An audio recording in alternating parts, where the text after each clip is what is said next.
This is Sylvia Carrizales with TejanoNation.net, and we are here talking to Mr. Stevie D, Freddie Records, who just recently released a single and the music video for A Donde Me Llevas. And I just want to say, I've never met you, I've never interviewed you, but I've read about you and heard about you, and you always do fantastic on the music videos. Is there like an acting bug in you somewhere, or do you just Oh wow, that's a great question, man. God, congratulations. That's an awesome question. Nobody's ever asked me that question. So no, when I was a young kid, um, I always wanted to do the Got Milk commercials. Remember? yeah, So I did the a milk small stint with mustache? that when I was a little boy, but that was about as the only acting I have, other than school drama and stuff like that. Oh. But yeah, there is a little bit of a bug in there for me. I actually um, said yes to a part in Queen of the South, Oh wow. uh, but their budget was that it was towards the end, like they were filming in New Orleans, Hmm. and their budget was shot, and so I had to pay my own way, my own board, and I was like, nah, I'm not doing stuff like Not that. worth it. Yeah. No, because that right away told me, well, if you can't pay my flight, my hotel, then chances are, probably won't get paid. That industry's, it's a tough industry as well. And I had a friend on there, JT Campos, who played Boaz, who actually got me the small little part. And so what I was trying to do, I was hoping that I could get some of my music on the Oh, air. So that I would have don't. been cool. Yeah, I just thought that the reruns and royalties, things like that were going through my head. but Yeah, uh, well, but you do yeah, really man, well. Yeah, I've always wanted to do something like that. So I appreciate the. I take that as a compliment. Thank you very much. definitely. Yeah, it looks like it just comes naturally to you. But I was reading, there was an article that was helping me get to know you. She goes by DJ Peaches or Eliza. Her name is Eliza. Um, Yeah, and she wrote a really great article on Tejano Nation about your history, and so how you you joined Joe Lopez, uh, y la nueva imagen, yeah. and then you left. Why did you? Can you just, I don't know if you want to share, why you left music. You know, I left music because it and I'll let you take the reasons. It didn't pay, Oh, okay. so I would not get paid, and Mhm. I would I was kind of being bought and trying. I, they were trying to pay me with other things other than money, and I went through a repo. I went through, I lost a very very nice vehicle. Just a bunch of stuff happened, man, and I was just Oh, like, God. man, this is for the birds. When I had Mhm. my own band, we were successful. When the breakup happened between that band, Mhm. um, I had an opportunity to go one way, and that didn't work out with the record label. Mhm. And so, Jimmy pretty much told me, man, sorry, but and Jimmy kind of grabbed part of my band we're from Brownsville. I was in Brownsville at that point, not in Austin. Okay. And he took the drummer, which was his son, our keyboard player at the time, and which was the drummer's best friend at the time, I guess. And there was key players that kind of exited my band, and kind of it really hurt because you lose a keyboard player and you lose a drummer. Well, you lost the foundation for everything, and so that was very it was detrimental to what I was trying to do, and so um, but in the end, the man upstairs has a plan, and it's never the way we want it to be. It's always the way he wants it to be. So for whatever reason, and I think I know, I just think that I wasn't ready for anything like stardom or to be a soloist or anything like that. And that in those days, Tejano Music, there was always a line around Yeah. around the buildings, That's what I was thinking. You at the left at the Callan. time where it was at its height, and I wondered why, but that makes sense. I mean, Yeah, you have to yeah. And survive. so then I had to go. I went the other route. So the two guys broke up, and the reason I'm using these words is because I just don't talk about that, dude. Um, and when I went to go work with him with the Noe Makin band, um, it got old really quick. I was there from like 2000, I think, or 99 to 2003, and I had enough. It was 4th of July. We played with David D. Garza on the island. It rained. We had maybe about 60 people there max on 4th of July. Yeah, it was cold and rainy that year, and then the next morning I woke up and I got my little car, and I remember crossing the causeway, and I had some international language, um, with the music. I was crossing the bridge. I was like, "Screw this, man! I'm never I doing was this like, what is he saying? Oh, okay. Get an international Yeah. language." And so I flipped off the music business, and I vowed never to do it again. So I became a financial commodities broker, Wow. and I did that for a very long time. Actually, I quit the band in 2003 and 2004. I moved to Austin, and I became a commodities broker. And I was there until I resigned and decided to go full time.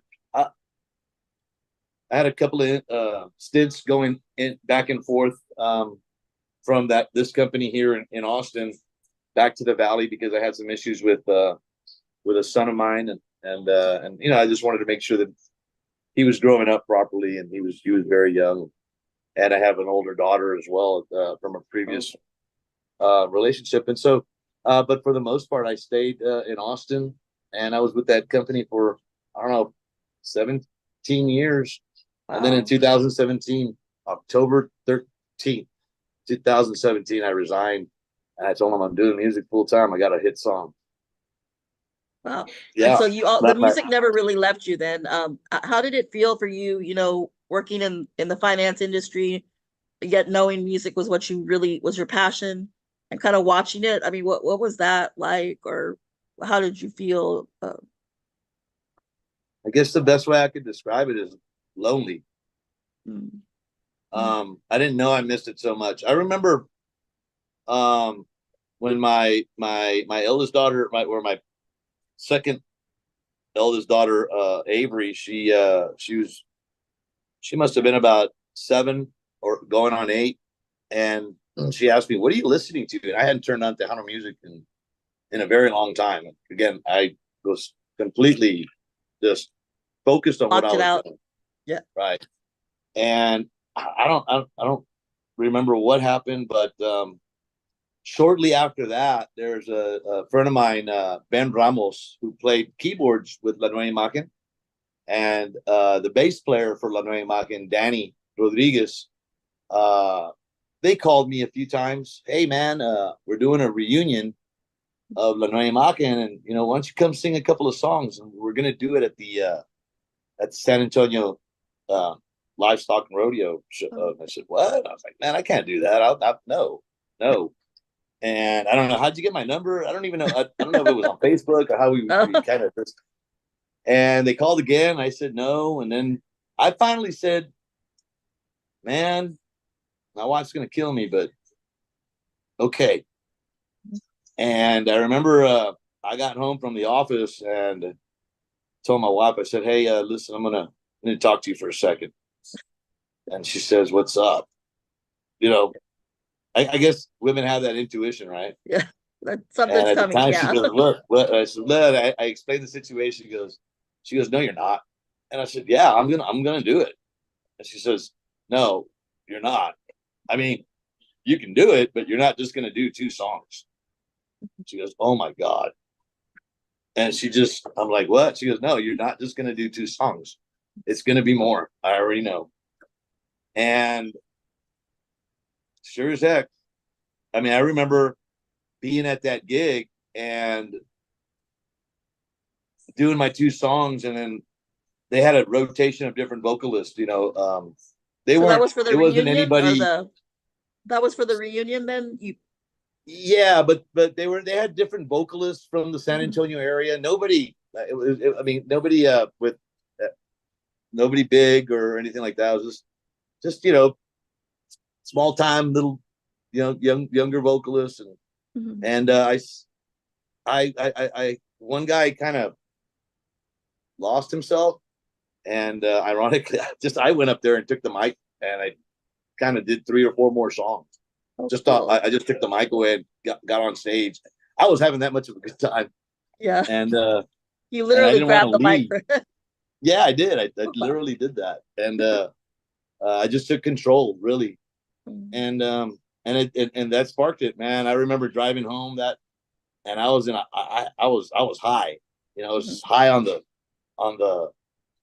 when it just happened, right? I was like, man, I can do this. Yeah. I don't know. It must have been about a week later. I picked up the phone, and I called a friend of mine from Brownsville, Lorenzo Lopez, and I said, hey, let me have Brando's phone number, brother. And he goes, Brando, what do you want, Brando? Brando played keyboards with Grupo Mas. I don't know, he had played for like 23 years at the time. And of course, he wasn't in the band anymore. The band was obviously not together. Um, but he had been with them at different levels of the Mas organization um, for many years. And so I picked up the phone. I called him, and he says, "God, what's going on? How you been?" And we've always been very good friends. I've known Brando since I was like 17, I think. Oh I met wow. him very young, and he says, "Claro que sí, let's do it, man. It's your turn." And Oh, it's time. And I've always sang, and well, one thing led to another, and the first song I played on the radio, "Como Fue," and it was Mr. Joe Morales here in Austin. Joe Morales, a Tejano voice icon. oh, okay. Yeah, he was the voice for the Tony the Tiger in Espanol. They're Oh. great. So he's got an iconic voice. He's a legend in radio, and still does very very a lot of spots for different um, regions in Texas and throughout the country. From what I understand, he used to be the radio voice for the Texas Longhorns for a good Oh while too. wow. I I didn't know think that. I'm not sure if it was a Spanish one or Spanish voice or not, but he I think he's part owner, I think, here in Austin, of a radio station, Oh. um, KOKE 1600. It's an AM station, and he played my song first, and it kind of steamrolled from there. And then they played it in the Valley, and then I started getting interviews, and it just one thing led to the next, and then before I knew it, I had 5 songs on the radio, so I had to release another album. Yeah. So my first album had 5 good, solid hits, uh, and then we've been doing, or at least trying to to to duplicate what we did those first 2 albums. Yeah. And then so in The first 3, 2018 you won the best new male artist at the Tejano Music Award. So that came pretty quick for you as well, the award. after my first album, I got 2000. I think it was 2017 or 18. Mhm. Best new male vocalist at the Tejano Music Awards. Um, that was a dream come true. Boy, I'll tell you what. Talk about being up there and they want to kick you off the stage. I couldn't stop talking.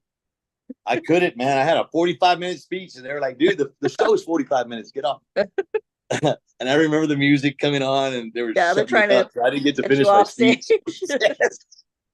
That's funny. But Oh, it was one to remember. that's Absolutely. that's awesome. I also read in her article that uh you served your country. First of all, thank you for your service. You're in the Navy, I and was. uh I had read another article that said they called you the Snoop Dogg of Tejano.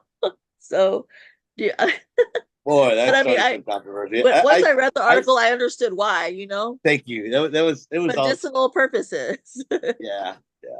Well, I'm that a that was vet. I'm a vet with 70. I'm disabled. I'm a disabled vet, 70% by PTSD. And in the state of Texas, it's legal for one to consume THC if you're a veteran and you are disabled with PTSD. So I choose to do so. Yeah, that's your right. You've earned it. So Absolutely, I feel the same way. yeah. Come Well, and take it. thank you for that. And I guess You're what do you welcome. want to say about, you're with Freddie Records, and how long have you been with Freddie? I signed with Freddie March 10th, 2020. 20 days later, COVID. Oh wow. Yeah. So we That's were in the middle of the album, and we did that first album rather quickly. We had some good hits, Irremediable, La Última Vez, Un Nuevo Amor, and we got a lot of airplay, and that's part of the reason why it's taken me so long to record the next one, because I really didn't get to work it.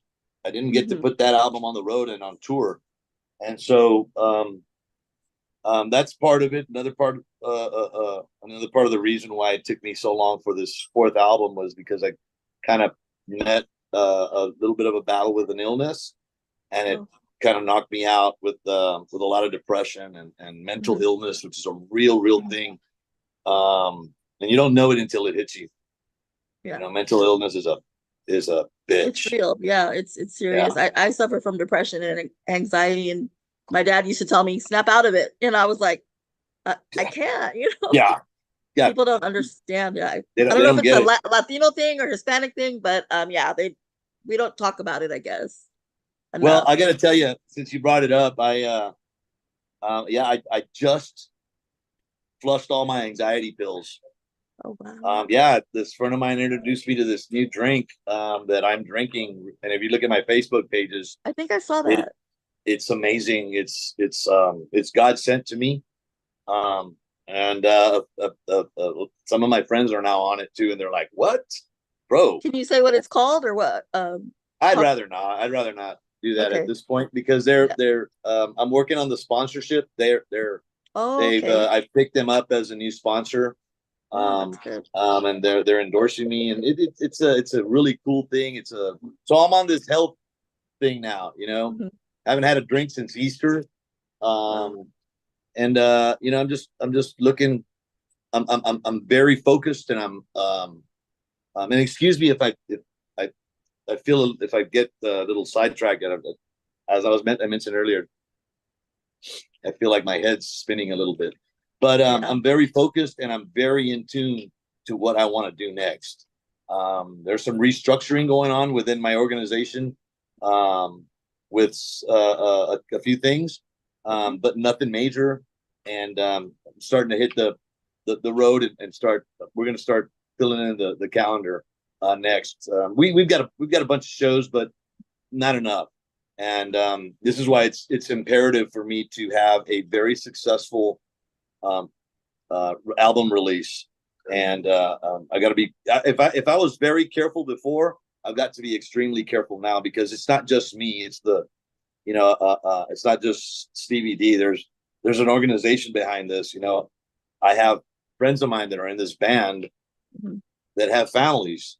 So I've got to boss up and make sure that not only do I take care of me and mine, that they're able to take care of them, that I'm able to take care of them, and they can take care of theirs. So there's a lot of weight on your shoulders. Absolutely. There, and I wouldn't have it any other way. And if you talk to anybody in my organization, they'll tell you that I'm firm on that. I want to make sure that my guys are taken care of, and that they're the best paid as much as possible at the level that I'm at. And I know that at times that I cross that. And so I take pride in the people that I employ. And sometimes I take too much, and things happen, and you just got to restructure. But it happens. It happens with every band. Look at Bon Jovi and Rich Sambora.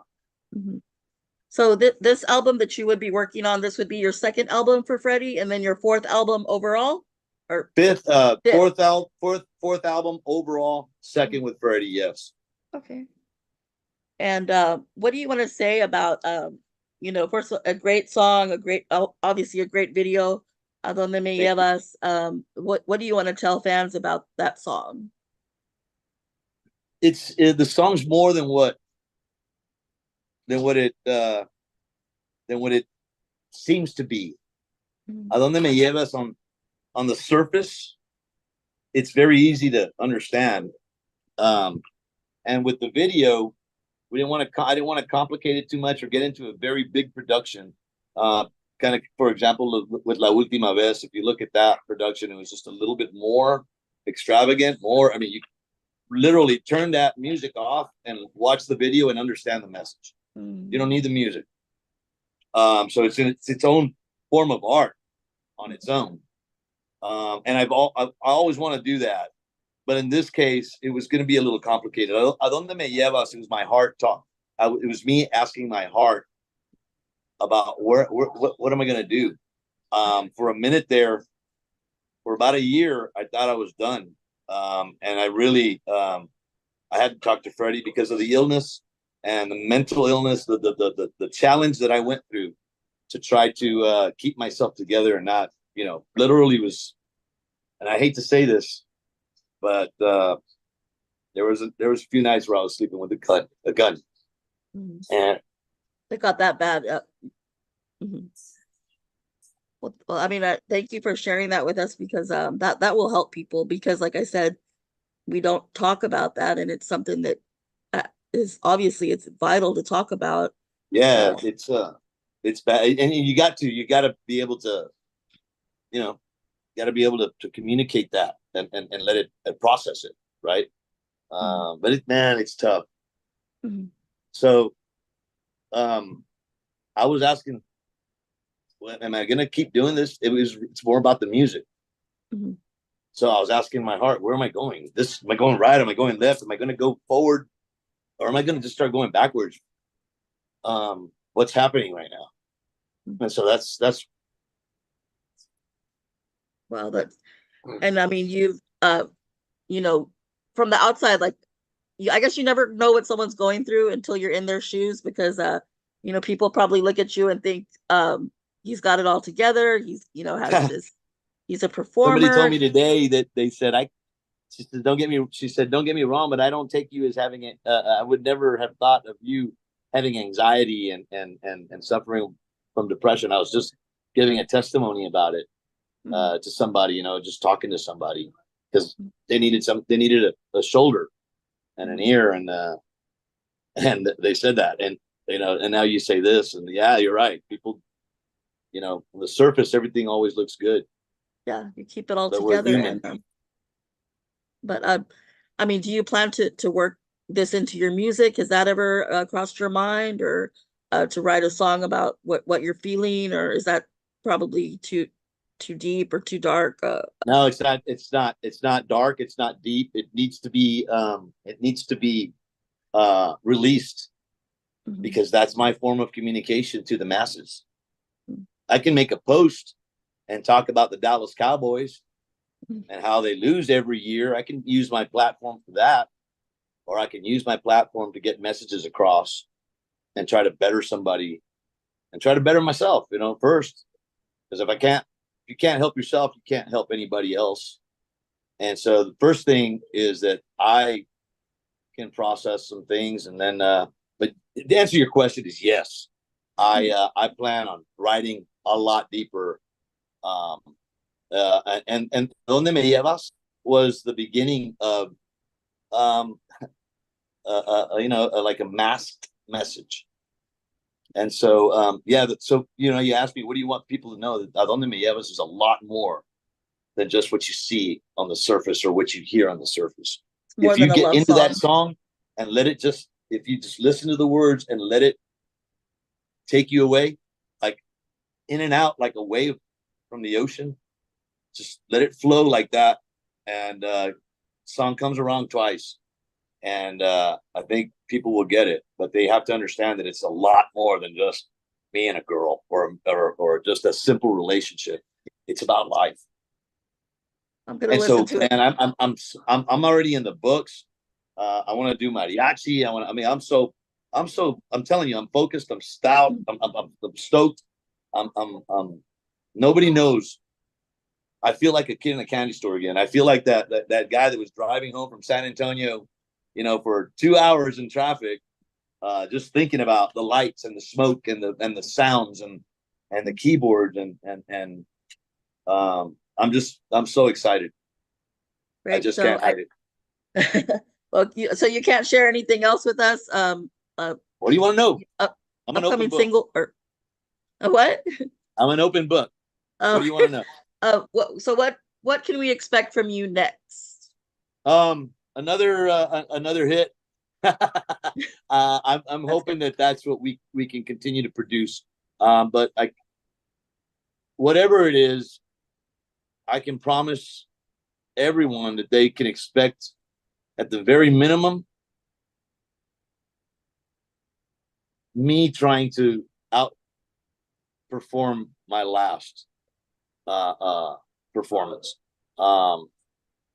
Brando, my buddy that has produced most of my music, I would say 95% of it, 98% of it. Brando told me, "You are your own competition." That's good. And so look at it. So that's what the people should expect. You should expect me to challenge myself and to outperform A Donde Me Llevas. I feel that we're doing it. I mean, Irremediable was my first song that I wrote, and really got some attention. Really got some attention. I had written a couple of songs in my previous albums, but Irremediable really got a lot of attention. And so a friend of mine, we talked about him, Jim Luna, the gentleman that was pictured with me and Jay in that okay. photo. He told me, he says, "Man, Stevie, how are you gonna beat this one?" And he's always told me, "God, you did it again, boy." And I said, "Man, I don't know how, but it just happened." But he's always been very encouraging with his words, and I love him as a mentor. But Jimmy told me, "Hey, man, I don't know how you do it, but you're always outdoing the last one." And that's hard to do. Yeah, that it's very difficult to do because you don't know which way to go. Mm-hmm. I mean, and you just hope. Heck, nobody thought Irremediable was going to be the hit that it was, and I'm so glad that happened so early on in my career, because I've always heard artists, with any genre, they've always said, "Man, it's always the one that you never thought." Mm-hmm.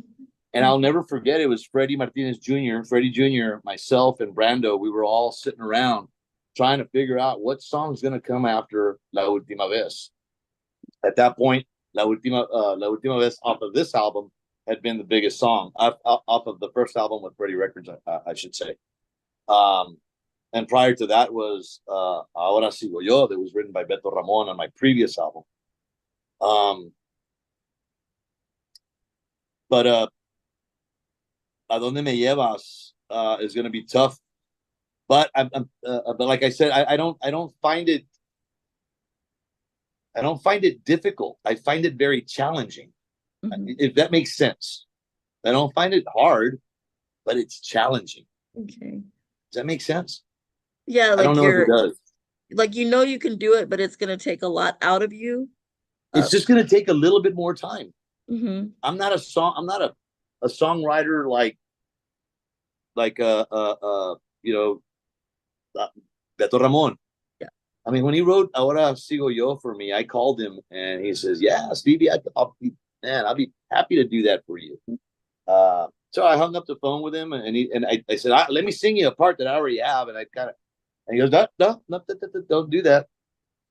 And I said, he goes, "The only thing I want to know is the story of what you want me to write the song about." And so then I told him, "Can I tell you the name of the song?" And he goes, "Okay, it has to be Ahora Sigo Yo," because it was going to be the title of the album. Because I remember Brando on my first album, he told me, "It's your turn." Mm-hmm. We talked about that just a minute ago. Mm-hmm. And so I was adamant on naming it. It was going to be like doble sentido, letting the industry know, mm-hmm, I'm making a statement. At the same time, it was the name of a song. And I didn't do it to brag, boast, or anything like that. I did it for me. If I put it out there, now I've got to step up, right? You can't just name an album like that and then do a belly flop. Because then you're just be forgotten really fast and made fun of. Do you think as far as you mentioned that you had to talk to Freddie Records, do you feel like you have like your depression and everything under control, or at a manageable pace to where you can focus on your music, on your career now? Or it was about I would say I think about 4 months ago where I finally, after about a year and 2 or 3 months, that I had not Freddie and I spoke very little. He was very upset. I could, when I finally went down to Corpus and sat down with him, and rightfully so. He was I think he was more disappointed, not upset. He doesn't get upset. Well, he has gotten upset, but never like that. So I just told him, boss, I need to talk to you, and I let it all out. And we prayed, and I know that he's had. I've been in his prayers. I know that. I can feel it. But we kind of rekindled, and he lit that candle, which I'm the wick, right? And he just sparked me up. He gave me a good talking to, and I've just I'm focused. I do feel that I'm ready to go. Awesome. And I'm bring it. If I could go through what I went through, which there's no need to go into detail, but if I can go through that crazy year of my life, then and handle it, then I'm probably going to be able to meet any other challenge that God puts before me. And the day that I don't is the day that I won't be here no more. Yeah. The issue is that, and I've gotten in trouble with my music director, my band leader, Bobby, my little brother, Bobby Dominguez. He's my bass player as well. He's like, hey, dude, stop, because you make yourself sometimes too accessible. But that's just the way I am, man. And I'm not going to stop doing that. I put my foot down one time with them. I was like, no, dude, I'm going to get down. I'm going to go say hi before the show so that they can take pictures with me before I'm drenched in sweat. That's nasty, dude. It is. He laughs at me, but yeah, some people like it. Some others don't. Like, for example, the club owners really don't want me doing that. Right. But there are some club owners that do, because they want the anticipation. They want all that. And, and I get that, it's part of the show. And if they ask me not to, I'm not going to do it. Yeah. Right. But there's very few that have ever done that, because they know the way I am. I like to go out there and mingle with the crowd and, tell them what to expect. And I want to remain humble. And that's just the way I am. I've always been like that. And to me, it's not a big deal. Now, if I was, if I was at the level, again, going back to my buddy AB, que paz descanse, Selena, that Emilio, or even back in the 90s when bands were, you couldn't, La Sombra, ask Tony Guerrero, it's too much. You can't make yourself accessible. Then you get yourself in trouble, right? But I have the opportunity to do that. And I feel that, again, we have the best fans in the world, because they allow us to do that too, the fans are incredible. Yeah. Oh, that's what I was going to say. Your fans, I'm sure, they love you. I don't know how many people that you've already told, what you're going through, what you're struggling with, or have you told anyone? A lot of people know, a lot of people don't. And it's my choice.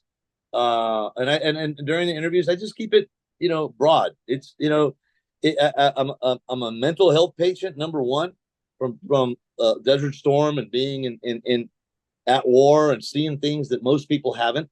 And then to go through what I went through added more or compounded more of that crap that we go through right on a daily basis. But through process, things can get better. But you've got to be able to you've got to process it. You've got to do things that that help you move forward as opposed to keep you locked in.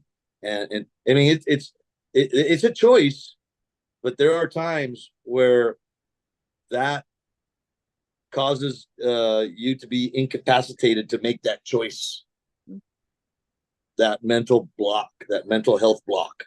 Would you agree? I mean, yeah, I mean, it's sometimes it's so strong, like you don't even want to get out of bed. You don't want to. Yeah. You don't. So I didn't even want to get out of bed. Yeah. Sometimes and people ask me, "Well, what's wrong? Are you sick?" And I'm like, I just don't feel like they don't get it. If you don't get it, you don't get it. It's hard to explain, but it is very difficult to explain because for some people, I mean, growing up, I was raised by my grandparents. I lost my parents or my mother at a very young age, and my grandfather used to tell me, "Hey, not not literally a slap across the face. I mean, hey, get out, pesca la onda, tonto." But it's not that easy because, like you said, huh? What are you talking about, man? I'm fine. You, well, what are you sad about? And you're like, I don't know, and they're like, well, how can you be sad if you don't know what you're sad about? And it's just hard to great point, verbalize it and explain it. Great point. Yeah, it's just, but again, so I'm going to ask you the question again. What, if anything, because once your fans know they're going to they love you, they're going to want to help you, they're going to want to support you. How can they do that? Or what can they do, if anything? Just come to the shows. Come to the shows, download the music, stream the music, watch the video 150,000 times. That's what you can do. Just, be supportive in ways that the fans are supposed to be. And just, come to the shows. Not just the free ones. They're not all free. Unfortunately that our fan base gets they get handed a dirty hand with that, particularly lately, right? With all the drama that's happened in our industry. If people don't want to pay for shows, and okay, there are some people like that. Heck, there are some shows that I don't want to pay for. ACL's coming. My daughter Avery says, I want to go see this. I want to go see that. She wants wristbands for 3 days. I'm like, girl, you're 14. I'm not paying for that. Not all that. We'll go see a few shows. But there are some that I don't want to pay for. I'd like to see, but I'm not going to pay for it. So I get that as a fan. I understand. But there's a lot that we have to do as artists. We have to do our part if we expect the fans to do their part. Right? And the first thing to do is get up there and perform. And I'll call myself out on this, but the first thing that we need to do is get up there and perform like professionals. And the rest will come out. Right. A fan's job is to do what they don't even know they know how to do. And that's be a fan. Right? Sometimes you have fans that aren't very nice, but they're still fans. People call them haters. They're just bigger fans. Wow. Because they make that's a good way to look at it. They make you more popular, that's for sure. A friend of mine once told me, if he watches this, he's from Corpus, and he helps me when I record. He told me, you need to start shit with somebody so you can get famous. You need to what? Start what? You need to start crap with someone, with another artist, because that causes, and it does. I mean, that's true. Yes. Recently there was an outburst in San Antonio. Well, it just made my homeboy a lot more popular because of all he was in the New York Post. Yeah. Go figure.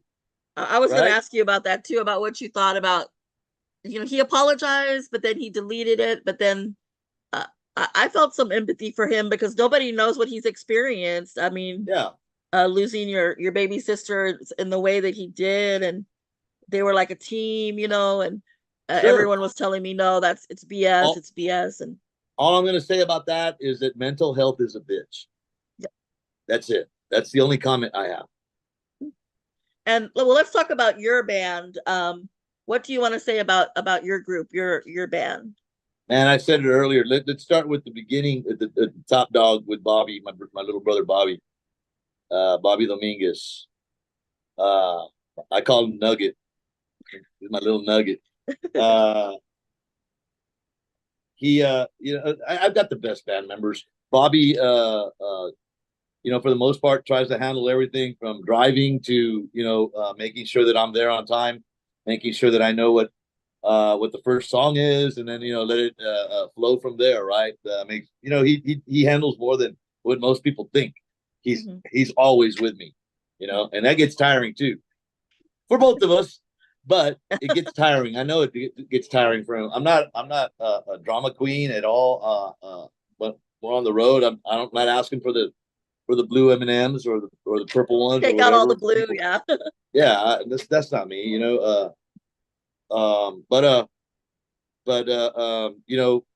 I've had tremendous musicians, tremendous. The name of the band, the All Star Cast, is because they're all stars. There you go. Bobby Dominguez he's played with everybody in the circuit, and he's been with me for now. I think going on being my number one guy now for about 4 years now. The top dog here. Rebecca Valadez. Oh wow, yeah, she's incredible vocalist on her own. She's an sing, artist. Yeah. People come up to me, hey, are you bringing? The other day that we just got contracted. I haven't told the band; they're going to be ecstatic. We got another contract in Florida, and they asked me, "Are you bringing your backup vocalist?" And Wait, you I said was like, Ford, "Well, I Ford? Or pardon who me." was the contract with? It was just a promoter in Florida. Oh, But they okay. asked me, "Are you bringing your backup vocalist?" Oh, And I Rebecca. was like, "I don't have a backup vocalist." What do you mean? She's at all your shows. Rebecca's not a backup vocalist. She's a featured artist. I like to raise that up a level. She's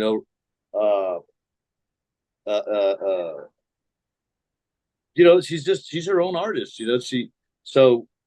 Everybody in my band can sing. Everybody plays multiple instruments. I've got an all-star cast of musicians. I've had on keyboards the best of the best, Brando Mireles,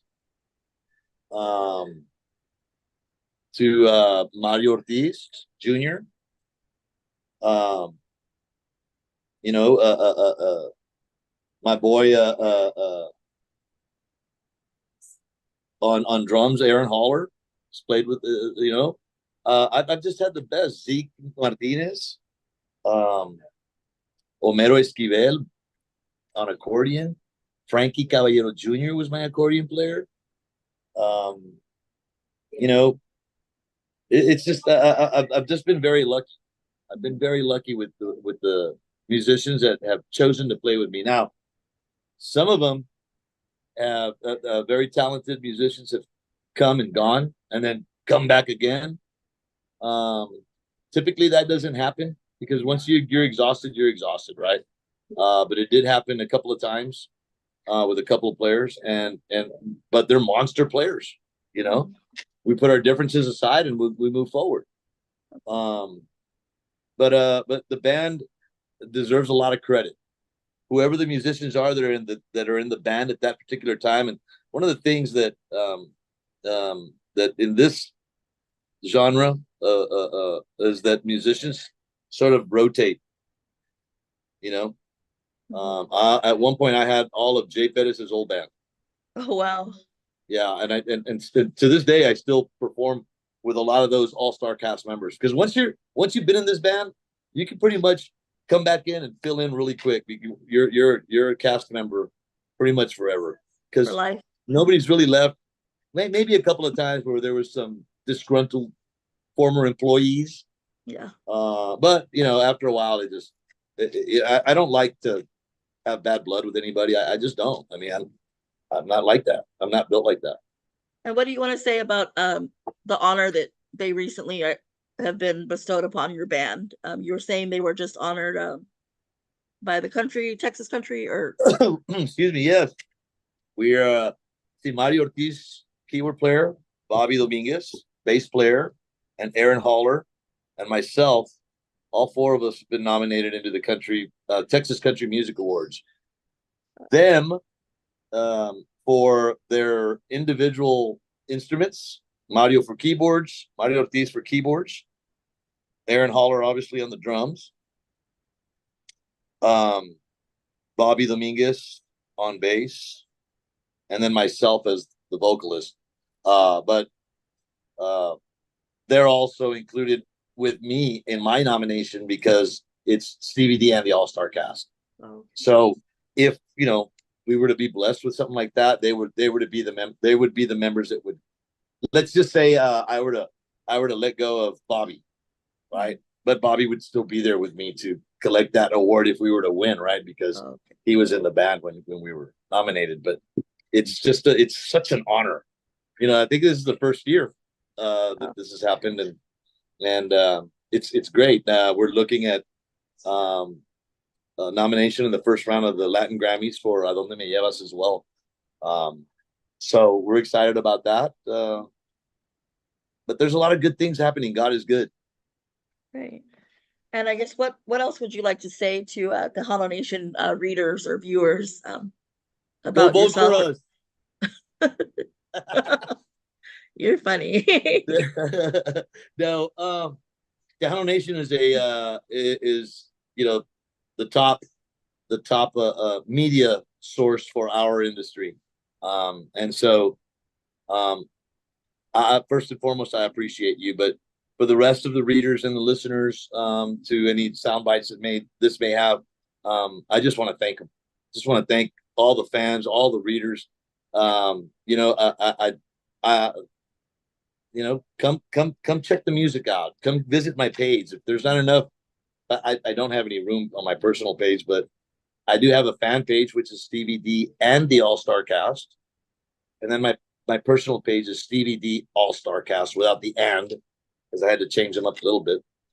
Mm-hmm. But come follow us so that you can stay in the mix with the things that we're doing. I would really appreciate you coming to Facebook and following me there. All the digital media, the digital platforms for our music, Spotify, Apple Music, Deezer, Amazon Music. Go follow us there as well. Go follow me there because it's important. And let me tell you why I'm asking for that. The only reason I'm asking for that is because those platforms give us information that you don't know about. It talks to us. It really gives us information whether I should do another cumbia or I should do a ranchera, or maybe I should move on and go do some Vegas style music. Like, that's life. I'm a big Rat Pack fan. Oh, okay. I swear that if I lived in that era, I would hang out with Dean Martin and Sammy Davis. You would be part of the pack. Joey Bishop. Yeah, I'd be the rat of the pack, but but yeah, awesome. I've always imagined that, dreamt it. I like that. Dave Chappelle had a comedy Netflix special, and he talks about dreamers. I'm one of those. I'm a big freaking dreamer. The bigger your dream, the bigger you land. The bigger the fall of your land, So I was going. I actually was channel surfing the other day and ran across that again. I was like, I had to see it all over again because it gives me. It's like he's like a motivational speaker to me. Yeah, it strikes a chord with you. Pumps me up. Yeah, it gets me going. Big time. And once I get going, it's hard to slow down. Once you get me talking, I was feeling sick. I feel a lot better now. I hope you do too. I know you're so energetic, and I'm like, wow, he must be better. But yeah, I always feel better when I talk. It helps process. Yeah. And so talking is a good medicine for me. Right. Well, I appreciate you so much for sharing with us. And is there anything that I didn't ask that you do want to say or share? I don't think so. I think you're from the very first question to the last was an amazing interview, and kudos to you, Sylvia, because this is a good interview. You kind of, I was very surprised. I don't think we had talked before, right? No, that's what I was saying. Yeah, I heard of you and I heard your music, but I had never gotten to meet you, interview Yeah, you. we So that was gonna say that was the next thing. We've never met or anything like that, right? I mean, wow, yeah. you were it was very comfortable speaking with you, and you made it very easy. So thank you very much. I appreciate you.